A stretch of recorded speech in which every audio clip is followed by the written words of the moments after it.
Friends, स्वागत है आपका हमारे यूट्यूब चैनल एग्जाम फैक्ट्स में। इस वीडियो में हम बोर्ड परीक्षा कक्षा 10 की सामाजिक विज्ञान से संबंधित बहुविकल्पीय प्रश्नों पर चर्चा करेंगे।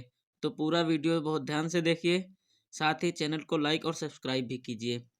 तो चलिए स्टार्ट करते हैं। पहला प्रश्न है, इटली तथा जर्मनी वर्तमान में किस महादेश के अंतर्गत आते हैं? तो इसका करेक्ट ऑप्शन है यूरोप। इटली तथा जर्मनी वर्तमान में यूरोप महादेश के अंतर्गत आते हैं।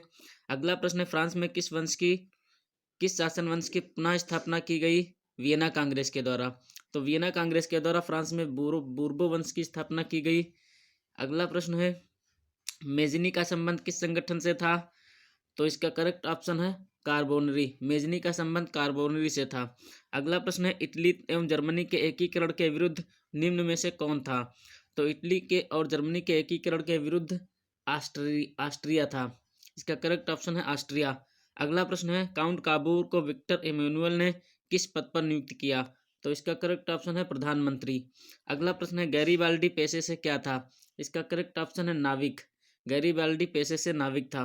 अगला प्रश्न है, जर्मन राइन राज्य का निर्माण किसने किया? तो इसका करेक्ट ऑप्शन है नेपोलियन बोनापार्ट। अगला प्रश्न है, जालवेरिन कैसी संस्था थी? तो जालवेरिन व्यापारियों की संस्था थी। अगला प्रश्न है, रक्त एवं लौह की नीति का अवलंबन किसने किया? तो इसका करेक्ट ऑप्शन है बिस्मार्क। अगला प्रश्न है, फ्रैंकफर्ट की संधि कब हुई? तो फ्रैंकफर्ट की संधि 1871 में हुई। अगला क्वेश्चन है, पोलैंड के विद्रोह को किसने कुचल दिया? तो इसका करेक्ट ऑप्शन है रूस। अगला प्रश्न है, सन 1870 में फ्रांस और प्रुसिया के बीच युद्ध कहाँ हुआ? तो इसका करेक्ट ऑप्शन है सेडान। अगला प्रश्न है, यूरोप वासियों के लिए किस देश का साहित्य एवं ज्ञान विज्ञान प्रेरणा स्रोत रहा है? तो इसका करेक्ट ऑप्शन है यूनान। अगला प्रश्न है, युवा इटली संस्था का विकास किसने किया? तो इसका करेक्ट ऑप्शन है मेजनी ने। युवा इटली नामक संस्था का विकास मेजनी ने किया। अगला प्रश्न है, बिस्मार्क निम्न में से क्या था? तो करेक्ट ऑप्शन हो जाएगा कूटनीतिज्ञ। बिस्मार्क जो है कूटनीतिज्ञ था। अगला प्रश्न है, सार्डिनिया पिट माउंट का शासक कौन था? तो इसका करेक्ट ऑप्शन हो जाएगा विक्टर इमैनुअल। करेक्ट ऑप्शन है विक्टर इमैनुअल। अगला प्रश्न है, यूनानी स्वतंत्रता आंदोलन के दौरान कौन ब्रिटिश कवि शहीद हुए थे? तो इसका करेक्ट ऑप्शन है लॉर्ड बायरन। यूनानी स्वतंत्रता आंदोलन के दौरान लॉर्ड बायरन एक ब्रिटिश कवि हैं जो शहीद हो गए थे। अगला प्रश्न है, जालवेराइन की स्थापना किस राज्य ने की थी? तो इसका करेक्ट ऑप्शन हो जाएगा प्रुसिया। जालवेराइन नाम की संस्था का स्थापना प्रुसिया ने किया था। अगला है, हंगरी की भाषा क्या थी? तो हंगरी की जो भाषा है वो मैग्यार है। करेक्ट ऑप्शन होगा मैग्यार। अगला प्रश्न है, यूनान के स्वतंत्रता संग्राम में किसकी पराजय हुई थी? तो इसका करेक्ट ऑप्शन हो जाएगा तुर्की। यूनान की स्वतंत्रता संग्राम में तुर्की की पराजय हुई थी। अगला क्वेश्चन है, मारी आन किस देश के राष्ट्रवाद की प्रतीक थी? तो मारी आन जो है ये फ्रांस के राष्ट्रवाद की प्रतीक थी। अगला प्रश्न है, यूरोपीय सभ्यता का पालना किसे कहा जाता है? तो बहुत ही महत्वपूर्ण क्वेश्चन है ये। यूरोपीय सभ्यता का पालना यूनान को कहा जाता है। अगला प्रश्न है, एक्ट ऑफ यूनियन किस वर्ष पारित हुआ? तो इसका करेक्ट ऑप्शन है 1688। एक्ट ऑफ यूनियन जो है 1688 में पारित हुआ। अगला क्वेश्चन है, 1789 की फ्रांसीसी क्रांति के समय वहां किस राजवंश का शासन था? तो यहाँ पे जो है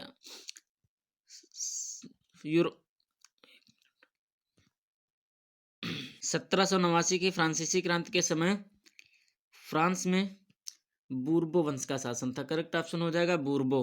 अगला प्रश्न है, नेपोलियन संहिता किस वर्ष लागू की गई? तो इसका करेक्ट ऑप्शन है 1804। नेपोलियन संहिता 1804 में लागू की गई। अगला प्रश्न है, जर्मनी के एकीकरण के लिए बिस्मार्क ने कितने युद्ध किए? तो इसका करेक्ट ऑप्शन है 3। अगला प्रश्न है, वीना कांग्रेस में कौन राष्ट्र सम्मिलित नहीं था? तो इसका करेक्ट ऑप्शन है जर्मनी। वियना कांग्रेस में जर्मनी सम्मिलित नहीं हुआ था। अगला प्रश्न है, वियना कांग्रेस में पवित्र संघ की योजना किसने प्रस्तुत की? तो इसका करेक्ट ऑप्शन है रूस ने।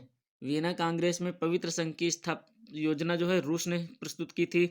अगला प्रश्न है, यंग इटली का संस्थापक कौन था? तो इसका करेक्ट ऑप्शन है मेजनी। बहुत ही महत्वपूर्ण प्रश्न है, यंग इटली का संस्थापक मेजनी था। अगला प्रश्न है, नौ गुएल्फ आंदोलन कहाँ हुआ था? तो इसका करेक्ट ऑप्शन है इटली। नौ गुएल्फ आंदोलन इटली में हुआ था। अगला है, मैटरनिक कौन था? तो इसका करेक्ट ऑप्शन हो जाएगा ऑस्ट्रिया का चांसलर। मैटरनिक ऑस्ट्रिया का चांसलर था। अगला प्रश्न है, कार्बोनरी की स्थापना कब हुई थी? तो इसका करेक्ट ऑप्शन है 1810। कार्बोनरी की स्थापना 1810 में हुई थी। अगला प्रश्न है, 1830 की क्रांति के बाद फ्रांस में किस प्रकार का शासन स्थापित हुआ? तो यह हो जाएगा निरंकुश राजतंत्र। 1830 की क्रांति के बाद फ्रांस में निरंकुश राजतंत्र स्थापित हुआ। अगला क्वेश्चन है, लाल कुर्ती नामक संस्था का गठन किसने किया था? तो इसका करेक्ट ऑप्शन है गैरीबाल्डी। लाल कुर्ती नामक संस्था का गठन गैरीबाल्डी ने किया था। अगला प्रश्न है, राष्ट्रवाद की अवधारणा का जन्म किस घटना से माना जाता है? तो इसका करेक्ट ऑप्शन है पुनर्जागरण। राष्ट्रवाद की अवधारणा का जन्म पुनर्जागरण से माना जाता है। अगला प्रश्न है, रक्त एवं लौह की नीति किसने अपनाई? तो इसका करेक्ट ऑप्शन है बिस्मार्क ने। रक्त एवं लौह की नीति बिस्मार्क ने अपनाई। अगला प्रश्न है, किस युद्ध के बाद जर्मनी का एकीकरण पूरा हुआ? तो इसका करेक्ट ऑप्शन है सेडान का युद्ध। ये ऑप्शन इसका है सेडान का युद्ध, ये करेक्ट ऑप्शन है। इसके बाद है, किस संधि द्वारा जर्मनी का एकीकरण पूरा हुआ? तो इसका करेक्ट ऑप्शन है फ्रैंकफर्ट की संधि। तो दोनों प्रश्नों को आप देख लीजिए। इससे पहले का प्रश्न था कि किस युद्ध के द्वारा जर्मनी का एकीकरण पूरा हुआ? तो उसका करेक्ट ऑप्शन था सेडान का युद्ध। और उसके बाद प्रश्न है, किस संधि द्वारा जर्मनी का एकीकरण पूरा हुआ? तो फ्रैंकफर्ट की संधि। अगला प्रश्न है, जर्मनी एवं इटली के एकीकरण के समय फ्रांस का शासक कौन था? तो इसका करेक्ट ऑप्शन है नेपोलियन तृतीय या नेपोलियन थर्ड। तो ये हो गया हमारा वीडियो। अगर आप उम्मीद करते हैं ये वीडियो आपके लिए हेल्पफुल होगा। धन्यवाद।